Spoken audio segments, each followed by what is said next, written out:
2,000, nakabili ako ng bahay sa Forbes Park. Wow. Oo.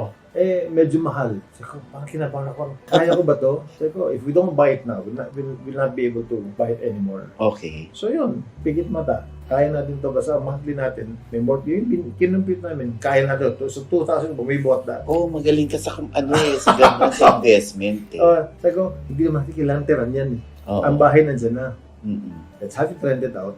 Tapos yung renta na yun, yung pambayad natin sa bago sa mortgage. So yun ang nangyari. 10 years may umupa ng bahay ni Rogie. Oh. So 10 years, nabayaran yung bahay. Wow. So doon pa rin kami sa Green sa katira. So finally, nung naging congresswoman na si Lucy, grabe na yung traffic na EDSA. So kinikwento ko yung evolution ko papatro. Oo.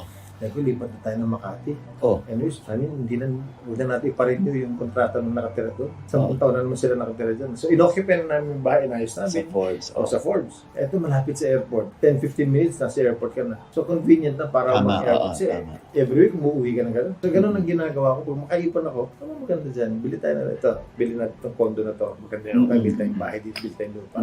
Pero one of the best investments talaga is real estate. Especially in Manila. Doon kita hinangaan, Goms. Kasi yung mga ngayon, mga namimit ko mga kabataang artista, yung ano sa pera, galit.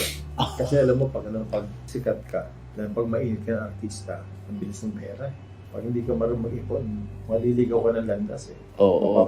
Biglang dadami yung barkada mo. Tatakon, dahil mong friends. Kasi libre ka ng libre. Di ba? Oo. Tapos kung saan ka gumagastos. Pero pag hindi mo na alam na hindi ka nakapag-ipon, after all, tataka ka, wala ka ng trabaho, wala ka na punta. Yun ang masakit. Ito talaga yung the best suggestion na bibigay sa mga nag-artista ngayon. Kung kaya mo talaga mag-ipon, ipon ka, then punta ka ng bahay. Kasi yung bahay, pag nabili mo na yan, gamitin mo nga sa tumanda ka, hanggang sa magkaanak ka.